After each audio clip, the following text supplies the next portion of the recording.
Welcome back. देखिए, इस video में हम लोग देखेंगे सिग्नल फ्लो ग्राफ का मतलब क्या होता है और कैसे हम लोग सिग्नल फ्लो ग्राफ को यूज़ करके एक ट्रांसफर फंक्शन डेवलप करते हैं। ठीक है ना। तो देखिए, सिग्नल फ्लो ग्राफ बेसिकली ये भी एक तरीका है रिप्रेजेंटेशन का किसी कंट्रोल सिस्टम के मैथमेटिकल मॉडल को। ठीक है ना। तो ये एक तरीका है किसका, representation of a mathematical model of a system, mathematical model of a system. तो ये एक तरीका है। बस इस तरीके में हम लोग जो यूज़ करते हैं वो करते हैं नोड्स एंड ब्रांचेस का यूज़। जैसे ब्लॉक डायग्राम में आप ब्लॉक्स एंड ब्रांचेस और summing point, take off point use कर रहे थे। यहाँ पे हम लोग नोड्स एंड ब्रांचेस का रिप्रेजेंटेशन यूज़ करते हैं। ठीक है। मोटिव सबका वही है, उद्देश्य एक ही है, ट्रांसफर फंक्शन को डेवलप करना, इनपुट आउटपुट में रिलेशन इस्टेब्लिश करना ताकि एनालिसिस कर सकें चीज़ों का। ठीक है, अपनी स्टडीज़ के लिए, है ना। तो सिग्नल फ्लो ग्राफ बेसिकली कैसे बनता है, कैसा दिखता है, इसकी क्या क्या टर्मिनोलॉजी है, ये सब चलिए देखते हैं। ठीक है। तो signal flow graph basically questions ऐसे होते हैं कि या तो आपको सिग्नल फ्लो ग्राफ दिया रहता है पहले से, और या तो फिर आपको सिग्नल फ्लो ग्राफ को पहले डेवलप करना पड़ता है और फिर उस ग्राफ को सॉल्व करके ट्रांसफर फंक्शन निकालना पड़ता है। तो हम पहले सीखेंगे कि सिग्नल फ्लो ग्राफ कैसे बनाया जाए। तो सिग्नल फ्लो ग्राफ जो है, ये जो आपका सिग्नल फ्लो ग्राफ है, ये डेवलप करने के लिए पहले से जो प्री रिक्विजिट आपको दी रहेंगी वो दो चीज़ें मिलेंगी आपको, जिनको यूज़ करके मॉडिफाई करके आपको सिग्नल फ्लो ग्राफ बनाना होगा। तो वो चीज़ें रहेंगी ब्लॉक डायग्राम। आपको पहले से ब्लॉक डायग्राम दिया होगा किसी सिस्टम को और आपसे बोलेंगे कि इसका सिग्नल फ्लो ग्राफ बनाइए और फिर ट्रांसफर फंक्शन निकालिए। ठीक है। या फिर दूसरा आपको दिया होगा इक्वेशंस। ठीक है, इक्वेशंस के फॉर्म में आपको मैथमेटिकल मॉडल या फिर सिस्टम रिप्रेजेंटेशन किया गया होगा और आपसे बोलेंगे इन इक्वेशंस को यूज करिए, सिग्नल फ्लो ग्राफ बनाइए और फिर ट्रांसफर फंक्शन निकालिए। तो दोनों ही तरीकों से आपको सिग्नल फ्लो ग्राफ बनाने को पूछा जा सकता है। हम लोग बारी बारी से दोनों सीखेंगे। ठीक है, मैं पहले आपको ब्लॉक डायग्राम से सिखा रहा हूँ कैसे सिग्नल फ्लो ग्राफ को डेवलप किया जाता है। ठीक है ना। तो देखिए, नेक्स्ट हम लोग देख रहे हैं यहाँ पे सिग्नल फ्लो ग्राफ। तो यहीं पे आप सीख जाएंगे कि सिग्नल फ्लो ग्राफ है क्या है। ठीक है ना। Graph from block diagram. अब ब्लॉक डायग्राम आप सभी समझते हैं, ब्लॉक डायग्राम एक सिस्टम का रिप्रेजेंटेशन है जिसमें इनपुट आउटपुट और the process which is going on, they are represented in terms of mathematical terms, right. अब मेरे पास एक ब्लॉक डायग्राम है, मान लीजिए कुछ ऐसा। मैं बिल्कुल छोटा सा ब्लॉक डायग्राम लेता हूँ। ये G1 है, ये G2 है। ठीक है। और ये मान लीजिए CS है। यहाँ से यही ब्लॉक हमने इसका प्रॉब्लम सॉल्व करते समय लिया था, G3 है। ठीक है। और मान लीजिए यहीं पर से H है, लाइक दिस। ठीक है, ये आपको दिया हुआ है। तो देखिए, ब्लॉक डायग्राम से सिग्नल फ्लो ग्राफ बनाते समय ये याद रखिए कि सभी ब्रांचेस जो यहाँ ब्लॉक डायग्राम में बनी हुई है, दे शुड बी डायरेक्टेड। उन सब पे एरो मार्क होने चाहिए और एथिकली भी होने चाहिए। ब्लॉक डायग्राम का कोई भी प्रॉब्लम आप सॉल्व कर रहे हैं, तो जब प्रॉब्लम सामने आता है सॉल्व करने के लिए, तो उस प्रॉब्लम में जितनी भी ब्रांचेस बनी हुई है, whether they are entering into a block or summing point or they are coming out of a block or summing point, they must contain an arrow, which arrow shows the flow of process actually। ठीक है ना। Arrow हमें ये बताता है कि किधर से किधर वर्क चल रहा है, इनपुट से आउटपुट की डायरेक्शन बताता है। ठीक है। तो एरोज मार्क्ड होने चाहिए। तो ब्लॉक डायग्राम में अगर एरोज मार्क्ड है और अब आपको यहाँ पे एक सिग्नल फ्लो ग्राफ डेवलप करना है, तो देखिए करना क्या है, इस ब्लॉक डायग्राम में जितने भी आपको टेक ऑफ पॉइंट और समिंग पॉइंट दिख रहे हैं ना, वो आइडेंटिफाई करके उनके नाम लिख दीजिए, नामकरण कर दीजिए उनका। तो एक टेक ऑफ, एक समिंग पॉइंट दिख रहा है, ये इसका नाम रख दिया है। एक मुझे टेक ऑफ पॉइंट दिख रहा है ये दोनों के बीच में, इसका नाम रख दिया B। और एक मुझे ये दिख रहा है समिंग पॉइंट, इसका नाम रख दिया C। ठीक है, टेक ऑफ पॉइंट्स और समिंग पॉइंट्स के नाम बस रख दीजिए। ठीक है, तो वो मैंने रख दिए। अब जितने टेक ऑफ पॉइंट और समिंग पॉइंट, एक भी मिस नहीं होना चाहिए आपसे। ठीक है ना। तो आपने जितने टेक ऑफ पॉइंट और समिंग पॉइंट यहाँ पे आइडेंटिफाई कर दिया, और नॉमेनक्लेचर मैंने इसलिए करवाया उनका ताकि आपको एकदम से याद रहे कि हमने इतने निकाले थे, ठीक है ना। तो उन उतने ही जितने आपने आइडेंटिफाई करे ना, उतने ही सर्कल्स यानी कि उतने ही नोड्स बना लीजिए। 1 2 3, यहाँ पे हमने 3 निकाले, ए बी एंड सी। ये हो गया ए, ये हो गया बी, ये हो गया सी, राइट। तीनों बना लिए मैंने, ठीक है ना। अब देखिए, अब ये टेक ऑफ और समिंग पॉइंट्स बनाने के बाद दो ऑक्सिलरी नोड्स बनाइए। ऑक्सिलरी मतलब एक्स्ट्रा नोड्स, ठीक है। एक बनाइए इस तरफ, जिसका नाम रखेंगे आप इनपुट नोड, ठीक है। ये आपका इनपुट नोड है, इसका नाम ही रख दीजिए आर एस, ठीक है। और एक बनाइए इस तरफ, जो आपका आउटपुट नोड है सी एस, ठीक है। ये क्वेश्चन में आप बनाना चाहें तो बनाइए, नहीं तो नहीं। मैं ये मेथड फॉलो करता हूँ इसलिए आपको बता रहा हूँ। इसके बाद आपको करना क्या है, देखिए ए और जितनी भी इसमें बीच में जो हमने नोड आइडेंटिफाई करे हैं ना, ये ऊपर ए बी सी, इनमें जितनी भी ब्रांचेस बीच में कनेक्टेड हो रही है ना, उनको उसी डायरेक्शन में कनेक्ट कर दीजिए। देखिए ए से बी तक एक ब्रांच कनेक्ट हो रही है और बीच में लगा हुआ है ब्लॉक G1, तो जो ब्लॉक में वैल्यू लिखी है ना, वो इस ब्रांच के ऊपर ऐसा एरो बनाइए और उसके ऊपर लिख दीजिए G1, ठीक है। ये कहलाता है यहाँ पे ब्रांच ट्रांसमिटेंस, ठीक है ना। तो इस टाइप से हर जगह आपको मिल जाएगा। बी से सी तक देखिए एक कनेक्शन ऐसा गया है और उस पर लिख दीजिए G2, आपको दिख रहा है एक सीधी लाइन। और एक बी से सी तक आप देखेंगे एक और जुड़ा हुआ है ऐसे ऊपर से, और इस पे वैल्यू लिख देंगे G3, ठीक है। तो अब बी से सी कनेक्ट हो गया। आप देखेंगे सी से ये सी एस कनेक्टेड है और यहाँ पे कुछ भी वैल्यू नहीं लिखी, तो मैंने आपसे बोला था किसी ब्रांच पे कोई वैल्यू नहीं लिखी मतलब क्या लिखेंगे 1। ऐसे ही आर एस से ये ए कनेक्टेड है, कुछ नहीं लिखा मतलब क्या लिखेंगे 1, ठीक है। ऐसे ही बी से ए कनेक्टेड है, बी से ए आपको कनेक्टेड दिख रहा है यहाँ पे ऐसा, और वैल्यू लिखेंगे कितनी एच। लेकिन याद रखिए जब भी ये वैल्यू लिखेंगे तो समिंग पॉइंट पे अगर कनेक्ट कर रही है ब्रांच, तो समिंग पॉइंट में जो भी साइन होगा ना उस ब्रांच के साथ, वो साइन उसके वैल्यू के साथ अटैच हो जाएगा सिग्नल फ्लो ग्राफ में। तो वहाँ माइनस था तो यहाँ पे क्या आ जाएगा माइनस एच, ठीक है। इतना आपको ध्यान रखना है। तो अब ये जो मैंने डायग्राम यहाँ पे ऑब्टेन किया है ना, यही इसका सिग्नल फ्लो ग्राफ है। This is the required signal flow graph, ठीक है। ये आपका रिक्वायर्ड सिग्नल फ्लो ग्राफ है ना। तो by this way we have understood कि सिग्नल फ्लो ग्राफ कैसे बनाया जाता है यूजिंग ब्लॉक डायग्राम, ठीक है ना। अब देखिए इस सिग्नल फ्लो ग्राफ में, इस सिग्नल फ्लो ग्राफ में आपको कुछ चीजें मैं बता रहा हूँ, ठीक है। कुछ टर्मिनोलॉजी है वो आप और देख लीजिए। यहाँ पर देखते हैं, देखिए लिखता हूँ terminology used in signal flow graph.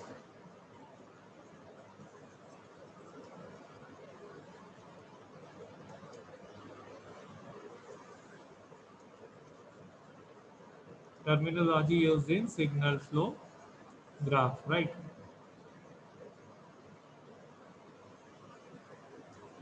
ठीक है, तो टर्मिनोलॉजी अगर आपको सीखनी है तो देखिए मैं एक ग्राफ सिंपली यहाँ पर ड्रॉ कर दे रहा हूँ थोड़ा सा, वो उस वाले को छोड़ देते हैं। अभी एक नया ग्राफ यहाँ पे बनाता हूँ। मान लीजिए मेरे पास एक सिग्नल फ्लो ग्राफ है कुछ ऐसा, ये आपका इनपुट है आर एस, ये आपका आउटपुट है सी एस, ठीक है।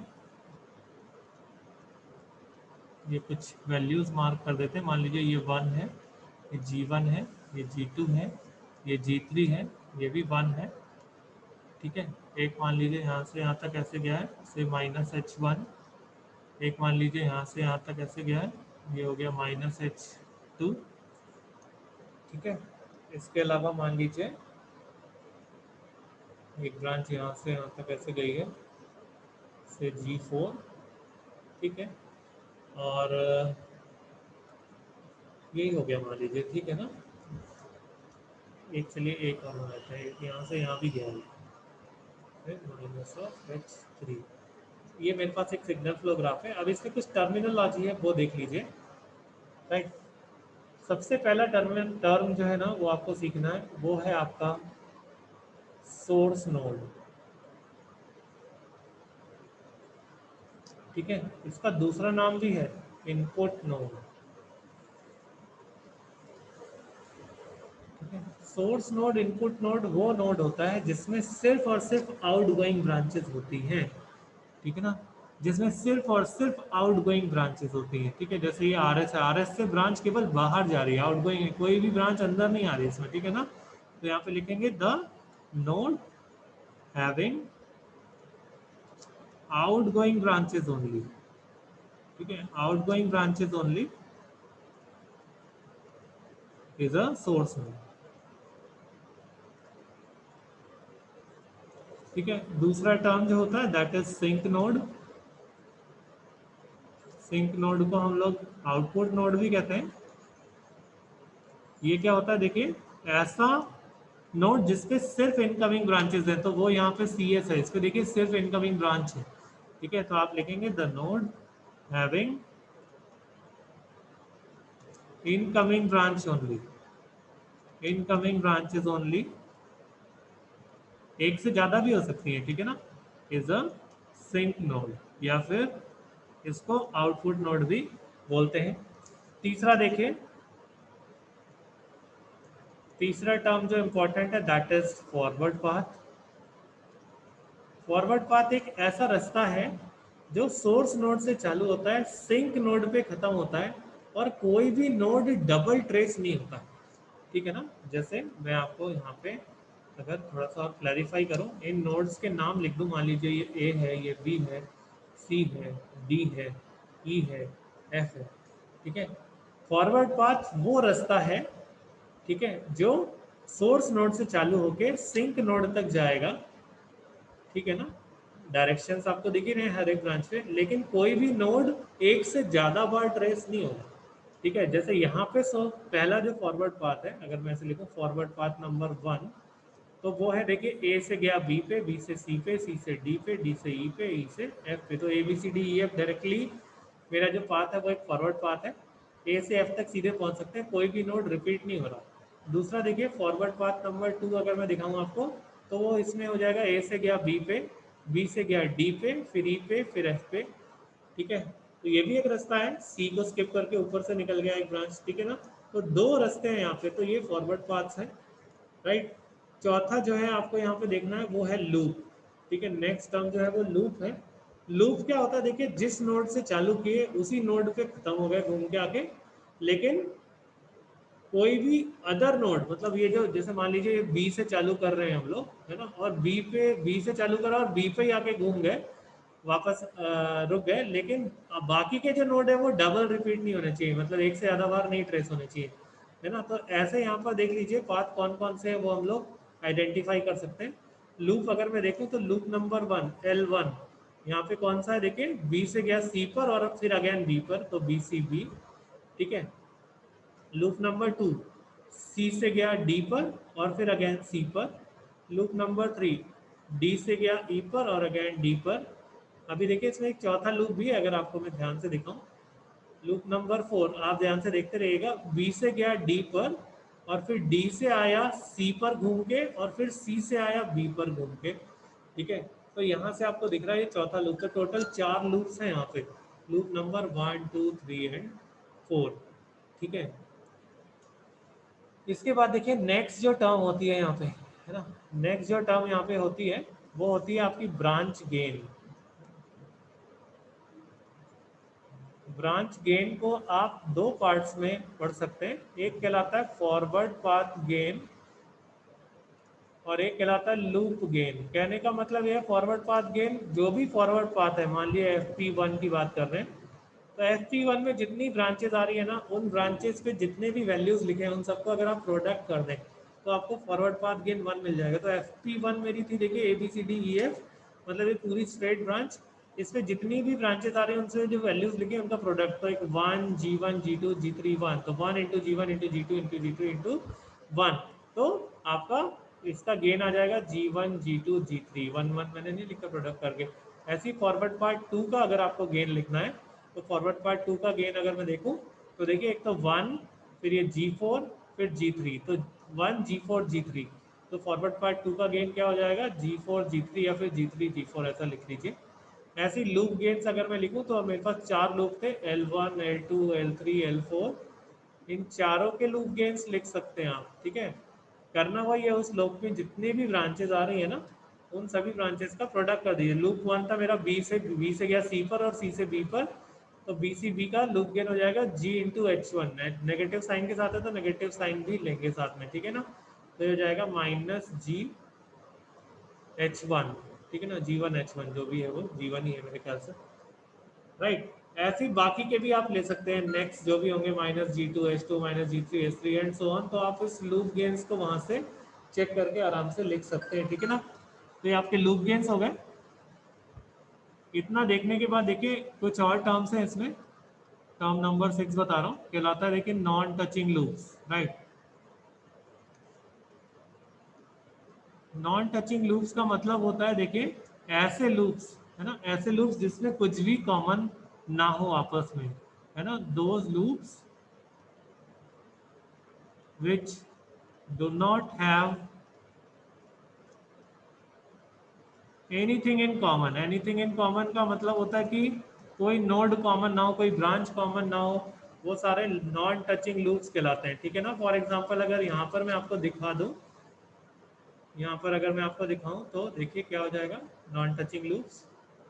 ये जो मेरा डायग्राम है ना, इस डायग्राम में अगर मैं नॉन टचिंग लूप्स आपको दिखाऊं तो ये दोनों है नॉन टचिंग लूप्स। देखिए एक तो ये मेरा बी सी और बी सी बी वाला जो मेरा लूप है ना, ये नॉन टचिंग, ये किसके साथ नॉन टचिंग हो जाएगा, देखिए एक लूप ये है और एक ये वाला जो लूप है ना, ये दोनों आपस में कैसे रहेंगे, नॉन टचिंग। इनमें देखिए कुछ भी कॉमन नहीं है, ठीक है ना। ऐसे ही वो इसके अलावा और कोई पेयर मुझे नहीं दिख रहा है। इसके अलावा सभी लूप्स जो है वो अगर आप पेयर देखेंगे तो वो आपस में टच ही हो रहे हैं। केवल ये दोनों ऐसा है जो एक नॉन टचिंग पेयर बना रहे हैं ना, तो ये L1 L3 is a non touching pair, right. अच्छा ये चीज मजे की बात ये है कि ये चीज आप इनके नॉमेनक्लेचर जो हमने किया था ना उससे भी चेक कर सकते हैं। अगर ये चीज आपको चेक करनी है तो हमने जो नॉमेनक्लेचर किया था तो देख लीजिए, एक ये नाम और एक ये नाम, इन दोनों में कुछ भी कॉमन नहीं दिख रहा। बाकी कोई भी दो पेयर आप बना के देख लीजिए, उसमें कुछ ना कुछ कॉमन आपको जरूर दिखेगा। तो यहाँ से भी आपको दो नॉन टचिंग पेयर्स छांटने को आसानी हो सकती है अगर आप नॉमेनक्लेचर वाइज देखते हैं, ठीक है। तो नॉन टचिंग का मतलब ये होता है, राइट। तो this is the way by which you can develop a signal flow graph and these are the terms which are associated with signal flow graph. अब आप तो जैसे आगे हम पढ़ेंगे इसमें मेसन्स गेन फार्मूला पढ़ेंगे इसका ट्रांसफर फंक्शन निकालने के लिए। तो जब भी एक आपको टर्म बोलूंगा तो आपको पता होना चाहिए सोर्स नोड क्या है, सिंक नोड क्या है, फॉरवर्ड पाथ क्या है, लूप क्या है, नॉन टचिंग का मतलब क्या है, ठीक है। तो these are the things which you need to keep it in your mind, ठीक है। नेक्स्ट वीडियो में हम लोग देखेंगे कि सिग्नल फ्लो ग्राफ को इक्वेशन से कैसे लिखा जाता है, और फिर मैं फाइनली आपको दिखाऊंगा मेसन्स गेन फार्मूला अप्लाई करके कैसे हम लोग ट्रांसफर फंक्शन लिखते हैं किसी सिग्नल फ्लो ग्राफ से, ठीक है। चलिए, अगर आपको वीडियो पसंद आ रहे हैं तो इसको ज़रूर लाइक और शेयर करिए। Thank you so much.